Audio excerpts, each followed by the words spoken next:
नमस्ते, money capital channel में आप सबका स्वागत है। तो आज हम इस वीडियो में IFCI इस कंपनी के बारे में फुल इन्फॉर्मेशन देखेंगे और उससे एनालिसिस करेंगे कि ये कंपनी का शेयर हमें फ्यूचर में एक मल्टीबैगर होते हुए देखने को मिलता है या फिर नहीं। तो ये वीडियो शुरू करने से पहले अगर आपने पहली बार इस चैनल को विजिट किया है तो इस चैनल को सब्सक्राइब कीजिए, साथ ही में बेल आइकॉन प्रेस करके ऑल सेक्शन पर क्लिक करें ताकि आपको शेयर मार्केट की अपडेट जानकारी मिल सके। तो आज हम इस वीडियो में IFC इस कंपनी के बारे में इंफॉर्मेशन देखने वाले हैं और इससे एनालिसिस करने वाले कि इस कंपनी का शेयर हमें फ्यूचर में एक मल्टीबैगर बनते हुए देखने को मिलता है या फिर नहीं, और साथ ही में अच्छे खासे रिटर्न हमें ये कंपनी देती है या फिर नहीं। तो उसके लिए सभी सेगमेंट में हमें कंपनी कैसे परफॉर्मेंस कर रही है तो उसके बारे में देखना पड़ेगा और उसके बाद हम डिसीजन ले सकेंगे कि कंपनी आने वाले दिनों में कैसे परफॉर्मेंस कर सकती है। तो सबसे पहले हम IFC के बारे में देखेंगे। तो ये कंपनी हमें IFC operates in India and operates in a single segment financing. तो कंपनी मतलब IFC अगर हम देखेंगे तो हमें इंडिया में ऑपरेट करते हुए देखने को मिल रही है, और कंपनी का अगर हम कंपनी का बिजनेस हम देखेंगे तो फाइनेंशियल से रिलेटेड जो टर्म लेंडिंग है तो उसमें हमें कंपनी काम करते हुए देखने को मिल रही है। इसके बाद कंपनी का जो लेटेस्ट अभी परफॉर्मेंस मतलब Q3 का हमें देखने को मिल रहा है तो उसके बारे में हम यहाँ पर देखते हैं। तो लेटेस्ट Q3 का जो कंपनी का रिजल्ट है दिसंबर 21 का, तो उसमें कंपनी का अगर हम सेल्स देखेंगे तो हमें ये 274 करोड़ का देखने को मिला है, जो कि अगर हम Q2 में देखेंगे तो ये सेल्स हमें 351 करोड़ का देखने को मिला था। तो कंपनी के सेल्स में हमें Q2 के कंपेरेटिवली Q3 में गिरावट देखने को मिल रही है। इसके साथ ही में अगर हम पिछले साल के Q3 में देखेंगे तो कंपनी का सेल्स 611 करोड़ का देखने को मिला था। तो उसके बाद अगर हम देखेंगे तो कंपनी का सेल्स हमें लगातार डाउन होते हुए देखने को मिला है, और इस Q3 में भी हमें कंपनी का सेल्स लगभग 3 टाइम्स यहाँ पर पिछले साल के Q3 के कंपेरेटिवली कम होते हुए देखने को मिला है।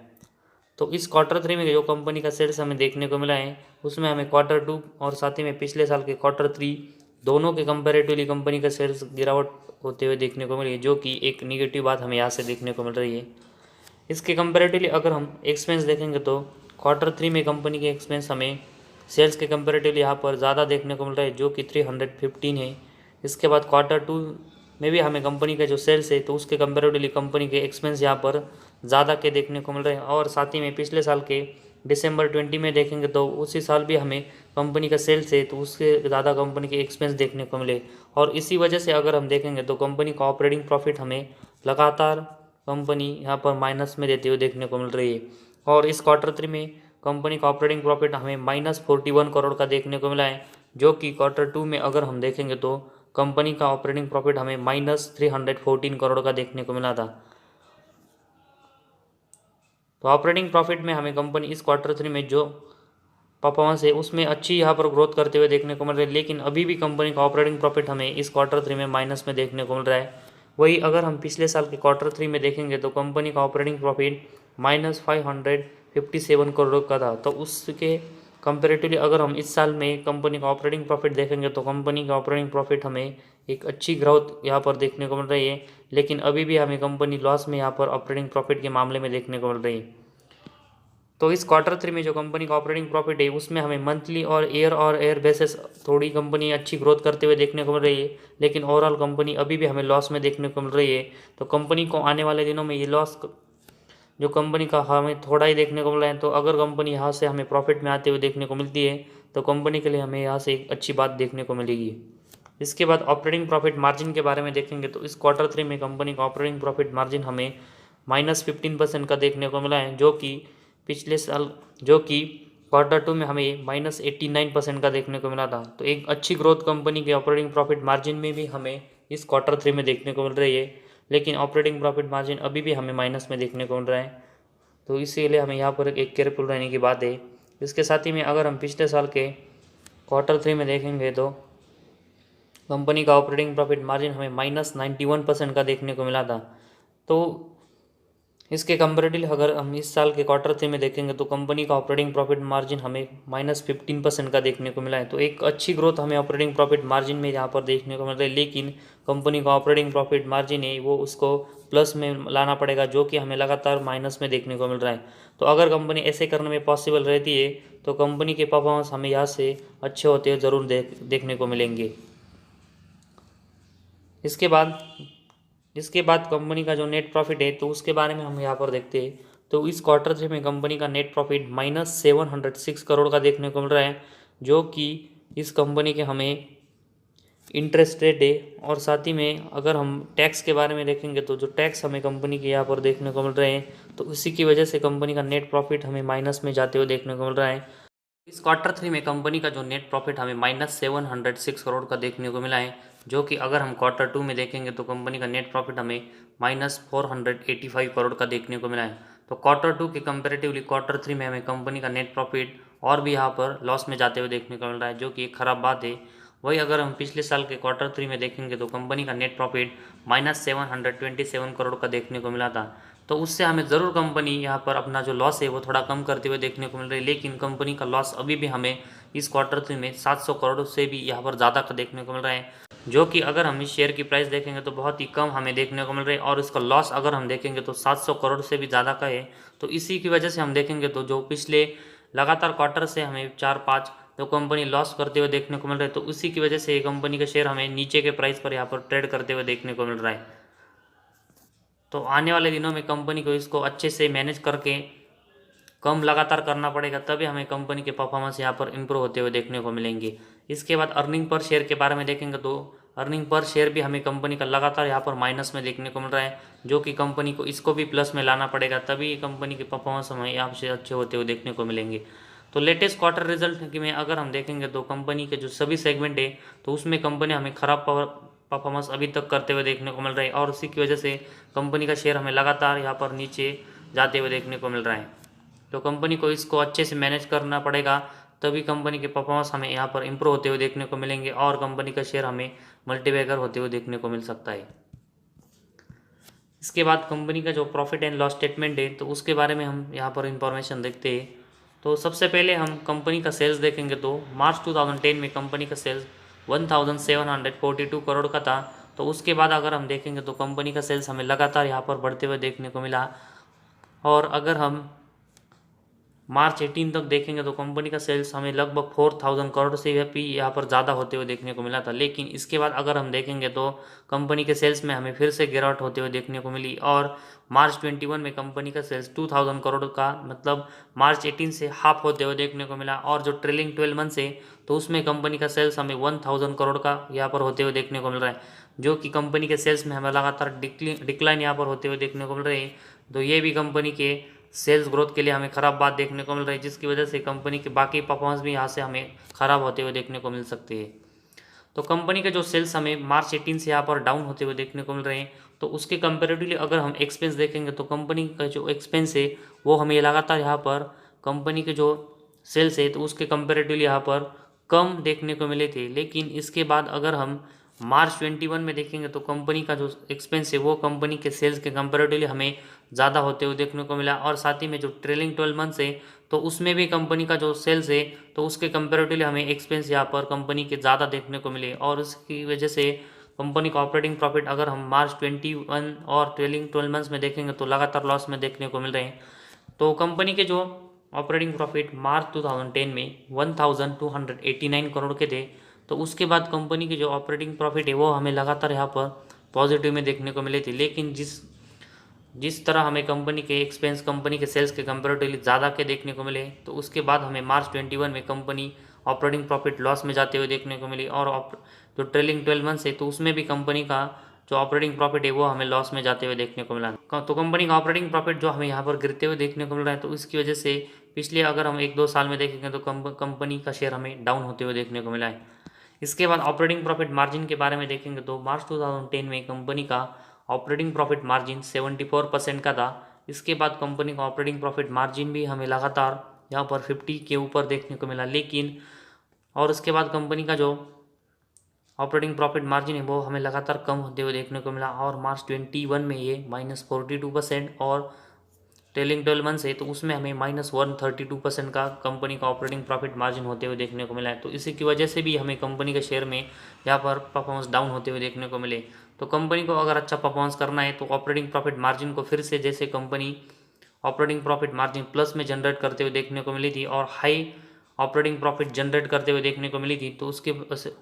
तो उसके जैसा ही कंपनी को आने वाले दिनों में ऑपरेटिंग प्रॉफिट मार्जिन यहाँ पर मेंटेन रखना पड़ेगा, तभी हमें कंपनी के परफॉर्मेंस यहाँ पर इंक्रीज होते हुए देखने को मिलेंगे। इसके बाद कंपनी का जो नेट प्रॉफिट है तो उसके बारे में हम यहाँ पर इंफॉर्मेशन देखते हैं। तो कंपनी का नेट प्रॉफिट अगर हम मार्च 2010 में देखेंगे तो हमें ये 693 करोड़ का देखने को मिला है। इसके बाद अगर हम ये देखेंगे तो हमें 757 करोड़, इसके बाद 688 करोड़, इसके बाद 497 करोड़, इसके बाद 566 करोड़, इसके बाद 537 करोड़, इसके बाद 363 करोड़। इसके बाद अगर हम देखेंगे तो कंपनी हमें लॉस में जाते हुए देखने को मिली, जो कि हमें -378 करोड़ का देखने को मिला है। और इसके बाद अगर हम देखेंगे तो कंपनी फिर से हमें प्लस में आते हुए देखने को मिली थी। लेकिन अगर हम मार्च 19 से देखेंगे तो कंपनी का नेट प्रॉफिट है वो हमें लगातार माइनस में जाते हुए देखने को मिला, और हमें ये मार्च 19 में -489 करोड़, 20 में -230 करोड़, और मार्च 21 में ये नेट प्रॉफिट हमें कंपनी का -1942 करोड़ का देखने को मिला है। वही अगर हम ट्रेलिंग 12 मंथ्स में देखेंगे तो पिछले जो 12 मंथ्स है तो उसमें कंपनी का लॉस हमें 2747 करोड़ का लॉस कंपनी करते हुए देखने को मिल रही है। तो पिछले अगर हम 4 साल से यहाँ पर देखेंगे तो कंपनी का जो नेट प्रॉफिट है वो लगातार हमें लॉस में जाते हुए देखने को मिल रहा है, और ये लॉस हमें बढ़ता ही जाते हुए देखने को मिल रहा है। तो इसी वजह से कंपनी के शेयर अभी हमें अच्छे यहाँ पर मल्टीबैगर यहाँ से होते हुए देखने को नहीं मिल सकता। लेकिन कंपनी का जो अगर नेट प्रॉफिट हमें फिर से कंपनी कम करके मतलब कंपनी का नेट प्रॉफिट अगर हम देखेंगे तो कंपनी अपना लॉस हमें कम करते हुए देखने को मिलती है, तभी हमें कंपनी के परफॉर्मेंस यहाँ पर अच्छे होते हुए देखने को मिलेंगे, और उसी की वजह से कंपनी का शेयर हमें अच्छे से यहाँ पर अप मूव में जाते हुए देखने को मिलेगा। तो कंपनी को आने वाले दिनों में नेट प्रॉफिट भी यहाँ पर अच्छे से इंक्रीज करना पड़ेगा, तभी हमें कंपनी के परफॉर्मेंस यहाँ पर अच्छे होते हुए देखने को मिलेंगे। इसके बाद अगर हम अर्निंग पर शेयर के बारे में देखेंगे तो कंपनी का अर्निंग पर शेयर भी हम देखेंगे तो मार्च 2010 से कंपनी का अर्निंग पर शेयर भी हमें लगातार प्लस में देखने को मिला था। लेकिन जिस तरह कंपनी का नेट प्रॉफिट मार्च 19 में हमें लॉस में जाते हुए देखने को मिला, तो उसके बाद हम कंपनी का ईपीएस भी हमें वहाँ से यहाँ पर माइनस में जाते हुए देखने को मिला, और मार्च 21 में कंपनी के एपीएस में -10.24 देखने को मिला है, और जो ट्रेलिंग 12 मंथ्स है उसमें हमें कंपनी के एपीएस -13.78 देखने को मिला है। तो कंपनी का ईपीएस भी हमें पिछले 4 साल में देखेंगे तो कम ईपीएस माइनस में देखने को मिला है। तो इसी की वजह से यहाँ पर ये भी निगेटिव बात हमें इस कंपनी के लिए देखने को मिल रही है।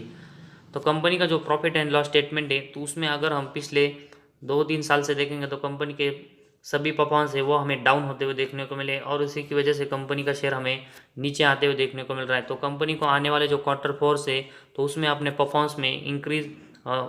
में ग्रोथ लानी पड़ेगी, तभी हमें कंपनी का जो लॉस है यहाँ पर कम होते हुए देखने को मिलेगा, और उसके बाद हमें कंपनी के शेयर यहाँ पर अप मूव से वहाँ से जाते हुए देखने को मिलेगा। लेकिन फिलहाल हम देखेंगे तो जिस तरह कंपनी लॉस में जाते हुए देखने को मिली है, तो इसी वजह से लार्ज क्वांटिटी में यहाँ पर इन्वेस्टमेंट करना इस कंपनी में अभी सही नहीं होगा। इसके बाद कंपनी की बैलेंस शीट अगर हम देखेंगे तो कंपनी के जो रिजर्व हमें मार्च 2010 में 3753 करोड़ के देखने को मिले। तो उसके बाद अगर हम देखेंगे तो कंपनी अपने जो रिजर्व है वो हमें बढ़ाते हुए देखने को मिली थी। लेकिन अगर हम पिछले कुछ साल में देखेंगे तो कंपनी के रिजर्व भी हमें बहुत ही कम होते हुए देखने को मिले, और सितंबर 21 में कंपनी के रिजर्व हमें 679 करोड़ के यहाँ पर होते हुए देखने को मिले। तो इस रिजर्व के कंपेरेटिवली अगर हम कंपनी के बोरेंग्स देखेंगे तो कंपनी के बोरेंग्स 13,644 करोड़ हमें मार्च 2010 में देखने को मिले थे। लेकिन इसके बाद अगर हम देखेंगे तो कंपनी का जो बोरेंग्स है वो लगातार हमें बढ़ते हुए देखने को मिला। तो पिछले अगर हम कुछ साल में देखेंगे तो कंपनी अपनी बोरेंग्स हमें कम करते हुए देखने को मिली, लेकिन कंपनी के बोरेंग्स अभी भी हमें 10,000 करोड़ के देखने को मिल रहे हैं, जो कि कंपनी के रिजर्व सिर्फ 679 करोड़ के देखने को मिल रहे हैं। तो इसी वजह से कंपनी की जो बैलेंस शीट है वो हमें यहाँ पर ख़राब होते हुए देखने को मिल रही है, और इसी की वजह से अगर हम कंपनी का जो बोरिंग लगातार बढ़ते हुए देखने को मिल रहा है तो उसकी वजह से जो इंटरेस्ट रेट है वो कंपनी को अच्छा चुकाना पड़ता है हाईली। तो उसी की वजह से कंपनी का तो कंपनी लॉस में जाते हुए देखने को मिल रही है। तो इसी वजह से कंपनी को आने वाले दिनों में अपना बोरिंग्स वो कम करना पड़ेगा, तभी हमें कंपनी आने वाले दिनों में यहाँ पर नेट प्रॉफिट में आते हुए देखने को मिल सकती है, वरना नहीं। तो कंपनी की जो बैलेंस शीट है वो भी हमें यहाँ पर ख़राब देखने को मिल रही है। इसके बाद कैश फ्लोज का अगर हम सेगमेंट देखेंगे तो उसमें cash from operating activity, cash from investing activity, cash from financing activity, तो इन तीनों को मिलाकर जो नेट कैश फ्लो हमें तो मार्च 21 में हमें जो नेट कैश फ्लो यहाँ पर देखने को मिल रहा है वो -348 करोड़ का देखने को मिल रहा है। तो मार्च 21 में भी कंपनी हमें यहाँ पर नेट कैश फ्लो में यहाँ पर ख़राब परफॉर्मेंस करते हुए देखने को मिली थी। तो मार्च 19 और 20 में देखेंगे तो कंपनी का नेट कैश फ्लो हमें पॉजिटिव में देखने को मिला था, लेकिन मार्च 21 में कंपनी के नेट कैश फ्लो हमें जो माइनस में जाते हुए देखने को मिले, तो ये भी निगेटिव बात हमें कंपनी के लिए देखने को मिल रही है। तो अगर कंपनी को अच्छा परफॉर्मेंस आने वाले दिनों में करना है तो कंपनी का नेट कैश फ्लो भी कंपनी को यहाँ पर प्लस में लाना पड़ेगा। इसके बाद अगर हम जो डेप्टर डेज है तो उसके बारे में देखेंगे तो कंपनी का डेप्टर डेज हमें मार्च 21 में 34 का देखने को मिल रहा है। तो पिछले अगर हम कुछ साल में देखेंगे तो कंपनी एक अच्छी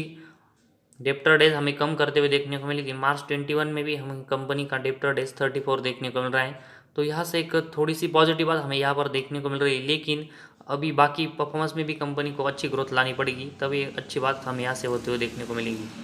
इसके बाद जो सबसे इम्पोर्टेंट है कंपनी का शेयर होल्डिंग पैटर्न, तो उसके बारे में देखेंगे तो दिसंबर 21 में प्रमोटर के पास हमें 63.81% की यहाँ पर शेयर होल्डिंग देखने को मिल रही है। इसके बाद एफ के बारे में देखेंगे तो 2.53%, जो कि सितंबर 21 से हमें उनकी हिस्सेदारी बढ़ते हुए देखने को मिली। तो एफ की अगर हम हिस्सेदारी देखेंगे तो वो लगातार हमें हर क्वार्टर अपनी हिस्सेदारी वो कम ज़्यादा यहाँ पर करते हुए देखने को मिल रही है। उसके बाद डी के बारे में देखेंगे तो डी की भी 8.67% की हिस्सेदारी हमें देखने को मिल रही है। और जो पब्लिक के पास अगर हम देखेंगे तो 24.99% की यहाँ पर हिस्सेदारी हमें देखने को मिल रही है। तो एफ और डी की अगर हम हिस्सेदारी देखेंगे तो यह उनकी हिस्सेदारी में हमें इस कंपनी में देखने को मिल रहा है, लेकिन जो इनकी हिस्सेदारी वो कभी भी बेचकर आप यहाँ पर हमें जीरो कभी भी करते हुए देखने को मिल सकते हैं, वो हमें पता भी नहीं चलेगा। और इसी की वजह से हमें केयरफुल रहने की बात है। तो कंपनी के जो प्रमोटर की शेयर होल्डिंग है वो ज़रूर हमें अच्छी देखने को मिल रही है, लेकिन ओवरऑल अगर हम देखेंगे तो कंपनी के जो लॉस है वो हमें पिछले कुछ सालों में लगातार बढ़ते हुए देखने को मिले। कंपनी के जो बैलेंस शीट है उसमें कंपनी के रिजर्व बहुत ही कम और उसके कंपेरेटिवली कंपनी के बोरोइंग्स बहुत ही ज़्यादा देखने को मिल रहा है, और उसी की वजह से कंपनी लॉस में जाते हुए देखने को मिल रही है। साथ ही भी कंपनी के नेट कैश फ्लो सेगमेंट में हम देखेंगे तो मार्च 21 में कंपनी के नेट कैश फ्लो हमें माइनस में देखने को मिल रही है। तो ये सब कंपनी के लिए जो निगेटिव बात देखने को मिल रही है, तो इसी वजह से अभी लार्ज इन्वेस्टमेंट के बारे में सोचना इस कंपनी में एक गलत बात होगी। अगर लार्ज इन्वेस्टमेंट से अगर कंपनी फिर से खराब परफॉर्मेंस करती है तो हमारी जो कैपिटल है, जो इन्वेस्टमेंट है वो डूब भी सकती है। तो इसी वजह से लार्ज इन्वेस्टमेंट करना इस कंपनी में अभी अवॉइड करना चाहिए। और अगर कंपनी अपने परफॉर्मेंस आने वाले दिनों में हमें अच्छे से इंक्रीज करते हुए देखने को मिलती है, तभी हम इस कंपनी में अपनी जो शेयर होल्डिंग है उसको बढ़ाएंगे। तब तक के लिए स्मॉल क्वांटिटी में अगर जितनी रिस्क हो उतनी ही इन्वेस्टमेंट इस कंपनी में करें, ताकि अगर कैपिटल हमारी जो इन्वेस्टमेंट से डूबे तभी हमें यहाँ पर इस कंपनी में नुकसान न हो। तो आज हमारी इस वीडियो में बस इतना ही। अगर आपको हमारा वीडियो पसंद आया तो इस चैनल को ज़रूर सब्सक्राइब कीजिए।